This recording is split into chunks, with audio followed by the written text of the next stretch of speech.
በጣም ነው የምወድህ። ያዘንክብኝ መስሎኝ በጣም ተጨንቄ ነበር። አይ አታስቢ፣ አንቺ እንዳልሆንሽ ገብቶኛል። በጣም ነው የማመሰግነው። እሺ ወንድሜ። የሞትሽ መስሎኝ ነበር እኮ በጣም ነበር የጨነቀኝ።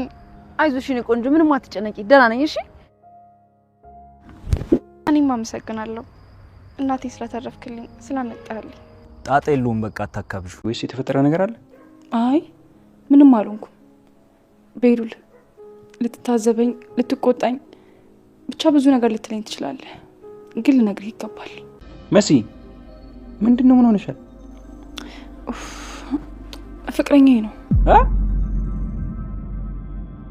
አዶኒ ዛሬም እንደተለመደው ወደ ማገጃ ቦታው ሲሄድ ወይዘሮ ሄለን በቦታው አልነበረችም። ጓደኛውም የስራ ባልደረባቸውም መሬት ላይ ተዘርሮ ነበረ።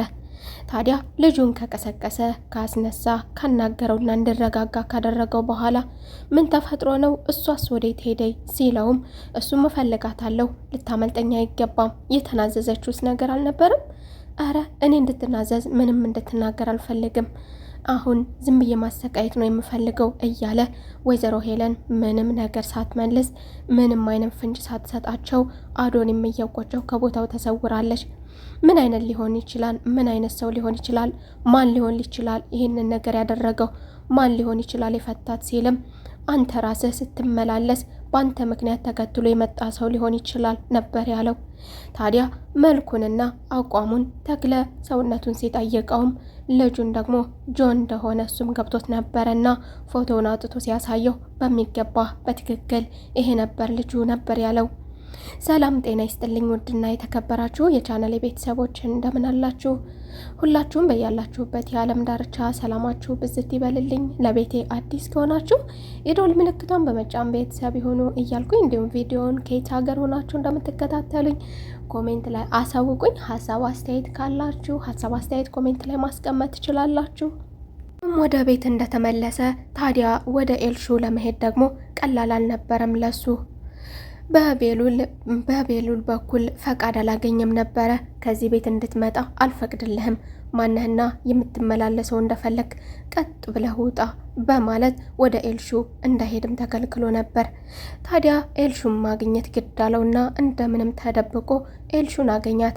ኤልሹን ካገኛት በኋላ እናቷን እንዳገኘላትና ወደ እናቷ ቦታ ወስዶ እንደሚያገናኛት ቃል ከገባላትም በኋላ እሷም ታዲያ ልብሴን ልቀይር ነው ከክላሴ ውጣልኝ በማለት ወደ ውጭ አስወጥታው ነበረ።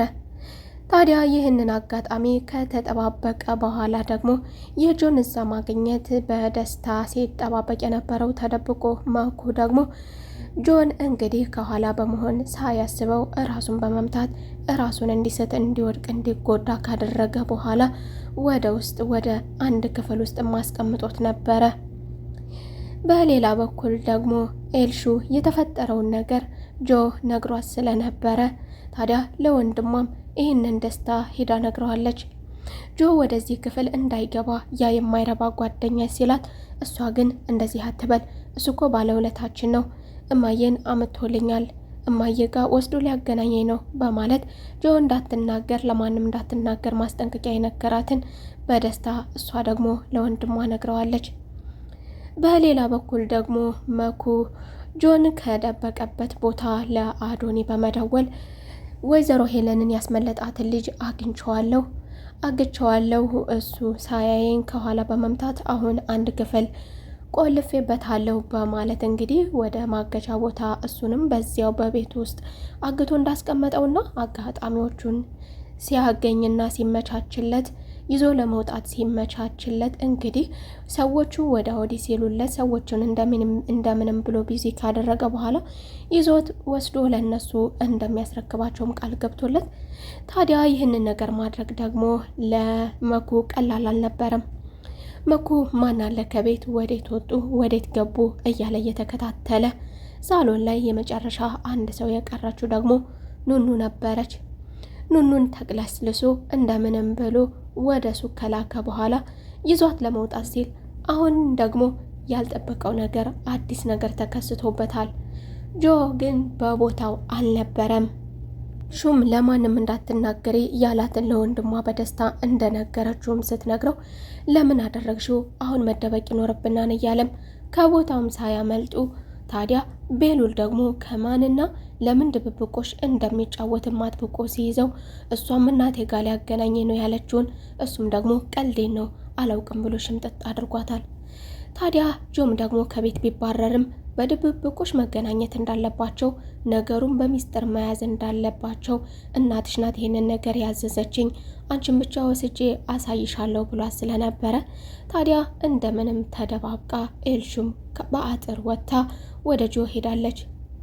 ጆም ቃል የገባውን ነገር ለኤልሹ እናትሽን አመጣልሻለሁ ከእናትሽ ጋር አገናኝሻለሁ ብሎ ቃል የገባውን በመተግበር ከእናቷም ጋር ወስዶ አገናኝቷታል። በሌላ በኩል ደግሞ አዶኒ የወይዘሮ ሄለንን መውጣትና ወይዘሮ ሄለንን ደግሞ ከቦታው ያስመለጣትን ጆን በጉጉት እየጠበቀ ለአጋቹ ልጅ ወስዶ እንደሚያስረክበውም ቃል ገብቶለት ከመኩም ስልክ በጉጉት ሲጠባበቅ የነበረው አዶኒም ያላሰበው አዲስ ነገር ገጥሞታል። መኩም ነገሩ እንደጠበቅነውና እንዳሰብኩት አልነበረም። እኔ ልጁን ከአንድ ክፍል ከመታው በኋላ ካስቀመጥኩት በኋላ ሰዎቹን ተጠባበቄ መልሼ ይዤ እወጣለሁ ብዬ ቦታ አመቻችቼ ተመልሼ ስገባ ግን ልጁ በቦታው አልነበረም በማለት አዶኒም በጣም የተናደደ አንተም ፈዛሃን ከእንቅልፍ መንቃት አለብህ ለመሆኑ እንዴት ጥላው ትሄዳለህ በማለት እንግዲህ መሆን ያለበት ነገር ሆኗል እንግዲህ ለበጎ ነው በማለት አልፎ የዛሬውን ኪሳራቸውን አምነው ተቀብለው ነገሩ ግን አሁን ብታመልጥም ችግር የለውም መቼም ቢሆን አታመልጠኝም ሲል ከአዶኒ በበለጠ ደግሞ ልጁ ተበቃይና እንግዲህ ተጎጂ አካል መሆኑን ምኑን እንደጎዳችበትና ምኑን እንደወሰደችበት እንግዲህ ከአዶኒ የበለጠ ባንልም አዶኒ አባቱ እንደተወሰደበት ለጊዜው አያውቅም። ባያውቅም ግን እንግዲህ ልጁ ደግሞ በጥብቅ እንደሚፈልጋትና በደም የሚፈልጋት ልጅ መሆኑንም እየተናገረ ነበረ። ወይዘሮ ሄለንም ልጇን በደስታ ካገኘቻት በኋላ የኔ ማግኘትና ከኔ ጋር መገናኘትሽን ለማንም እንዳትናገሪ፣ ነገሩ እንዲህ ነው። እኔ ቆይቼ እነግርሻለሁ። መነገር ያለበት ነገር አለ። አንቺን ብቻ ለማግኘት ባይሆን ኖሮ አልመጣም ነበር ከነጨራሹ። ነገሩን በሚስጥር መያዝ ይኖርብሻል የኔ ልጅ። አሁን ወደ ቤት አልመጣም። በሌላ ጊዜ የማርፍበትን ሆቴል እሱ ያሳይሻል፣ ያሳውቅሻል። አሁን ወደ ቤት መመለስ ይኖርብሻል።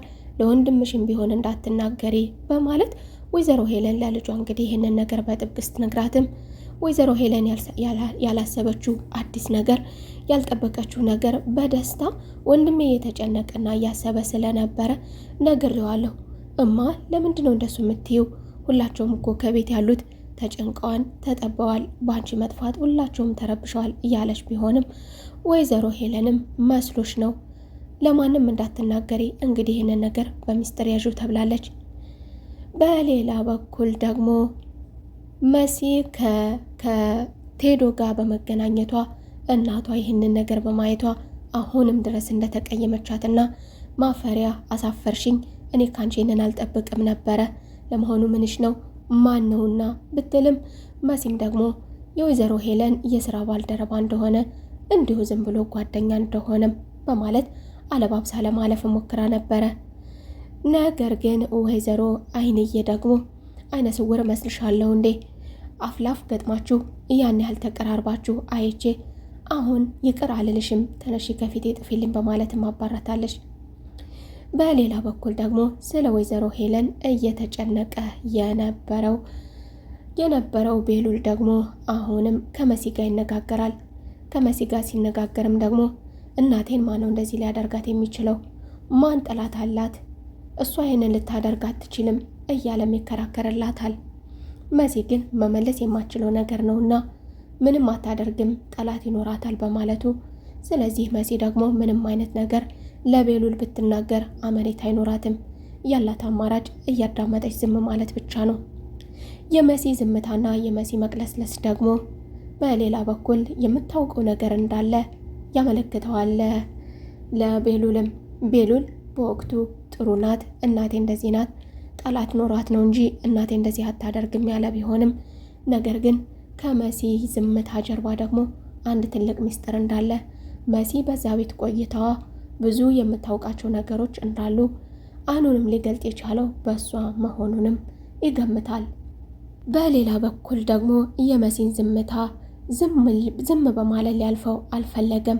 መሲ ምን ሆነሽ ነው ተናገሪ ሲላትም መሲም ደግሞ ሌላውን ተውና በቃ ስለ ራሴ እንመለስና ስለ ራሴ ልነግርህ እፈልጋለሁ። አንድ ትልቅ ስህተት ሰርቻለሁ፣ አንድ ጥፋት አጥፍቻለሁ በማለት እንደ ጓደኛም እንደ ትልቅ እህትም እንደ ቤተሰብም እንግዲህ ያጠፋችውን ትልቁን ጥፋት ከቴዶ ጋር የገባችበትን ነገር ነግረዋለች።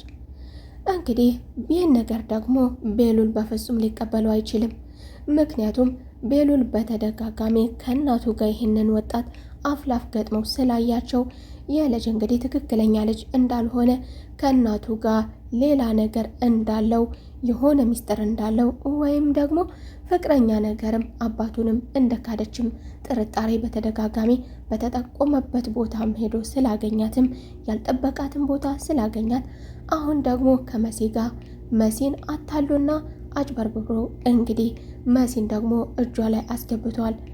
በአንድ ቤት ያሉ ሁለት ቤተሰቦችን በአንድ አይነት ወቅት እያጫወተ ነው እያለ እንግዲህ ቤሉል ሊቀበለው የማይችለውን ነገር ዛሬ ከመሲ ያልጠበቀውን ነገር ተሰምቷል። እንግዲህ መሲን ምን ይላት ይሆን? ይቀበልላት ይሆን ወይስ ደግሞ መሲ ያልጠበቀችው ሌላ ጦርነት? የዛሬው ክፍል ይህንን ይመስል ነበረ። በቀጣይ ክፍል ተመልሰን እስከምንገናኝ መልካም ቆይታ። ባይ ባይ። ሀሳብ አስተያየታችሁን ኮሜንት ላይ አሳውቁኝ። ማንኛውንም ሀሳባችሁን ኮሜንት ላይ ማስቀመጥ ትችላላችሁ እያልኩኝ መልካም ቆይታ